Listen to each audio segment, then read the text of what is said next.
आबनाए Hermes खुलवाने के लिए ट्रंप की अपील मुस्तरद। अमरीकी सदर डोनाल्ड ट्रंप की आबनाए हरमस खुलवाने के लिए इत्तेहादियों से भरपूर मदद की अपील। व्हाइट हाउस में प्रेस कॉन्फ्रेंस करते हुए कहा कि आबनाए हरमस के मामले पर दोस्त ममालिक को हमारी मदद करनी चाहिए। ट्रंप की इत्तेहादी ममालिक पर कड़ी तनकीद। कहा कि जिन मुल्कों की माजी में अमरीका ने मदद की वो आज इस मुश्किल वक्त में दस्तयाब नहीं।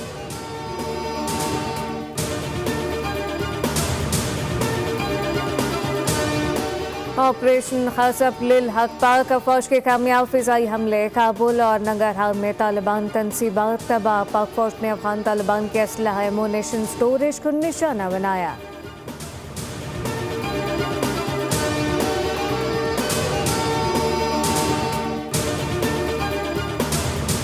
और पाकिस्तान स्टॉक मार्केट में तेजी, 2 हदें बहाल। इंडेक्स में 2300 पॉइंट का इजाफा। इंडेक्स 1,51,500 की सतह पर ट्रेड।